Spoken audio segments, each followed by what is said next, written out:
ఇక భారీ వర్షాలు ఉమ్మడి నల్గొండ జిల్లాలోని వాగులు, వంకలు, చెరువులు కూడా పొంగి పొర్లుతూ ఉన్నాయి. పలుచోట్ల వరద నీరు కాలనీలోకి రావడంతో చెరువుల్లా మారాయి.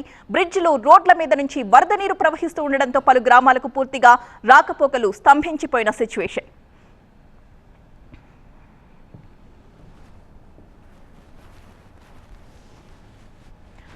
సూర్యాపేట జిల్లా వ్యాప్తంగా కూడా భారీ వర్షాలు కురిశాయి. కోదాడలోని షిరిడి సాయినగర్, తులసినగర్, గణేష్ నగర్ ఈ 3 ప్రాంతాల్లో కాలనీలోకి భారీగా వరద నీరు వచ్చేసింది. సురక్షిత ప్రాంతాలకు ఆ కాలనీ వాసుల్ని తరలిస్తూ ఉన్నారు. అనంతగిరి, కోదాడల మధ్య అయితే పూర్తిగా రాకపోకలు బంద్ అయిపోయాయి. కందిబండ నుంచి కోదాడ వెళ్లే రోడ్డు మీద భారీగా వరద నీరు నిలిచిపోయింది.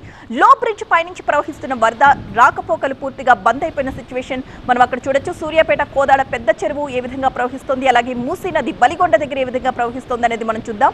కూచిపూడి, తొగర్రాయి దగ్గర వాగు ఉధృతి ఎక్కువగా ఉంది. మోతే మండలం ఉర్లగొండ దగ్గర పాలేరు వాగు ఉధృతి కూడా ఎక్కువగానే కనిపిస్తోంది. అలాగే కొన్ని చెరువులు అలుగుపోస్తున్నాయి. ప్రధానంగా నారాయణపురం బేతవోలు చెరువు అయితే ఉధృతంగా ప్రవహిస్తూ ఉంది. నడిగూడెంలో పొంగింది రత్నవరం వాగు. రాకపోకలు దీనివల్ల పూర్తిగా కూడా అక్కడ బంద్ అయిపోయాయి. ఆ ఏరియాలో ఉన్న వాగు ఉధృతంగా ప్రవహించడంతో స్థానికులు తీవ్రంగా ఇబ్బందులు ఎదుర్కొంటూ ఉన్నారు. ఇక గోండ్రియాల, తమ్మర మధ్య కూడా రాకపోకలు నిలిచిపోయాయి. పాలకవీడు మండలంలో ఉన్న చింతవాగుకు కూడా భారీగా వరద నీరు వచ్చి చేరింది. చింతవాగులో 3 బైకులు కూడా కొట్టుకుపోయాయి.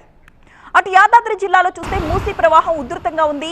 పోచంపల్లి మండలం జూలూరు దగ్గర లో లెవెల్ వంతెనపై నుంచి మూసీ ప్రవాహం కొనసాగుతోంది. పోచంపల్లి, బీబీ నగర్ మధ్య రాకపోకలు బంద్ అయిపోయాయి. వంతెనకు ఇరువైపులా కూడా బారికేడ్స్ ఏర్పాటు చేశారు. వలిగొండ మండలం భీమలింగం, కత్వా దగ్గర లెవెల్ వంతెన పైనుంచి మూసి ప్రవహిస్తోంది. ఇక చౌటుప్పల్, భువనగిరి మధ్య రాకపోకలు నిలిచిపోయాయి. మూసి పరివాహక ప్రజలంతా కూడా అప్రమత్తంగా ఉండాలని ఎప్పటికప్పుడు అక్కడ అధికారులు సూచనలు చేస్తున్నారు.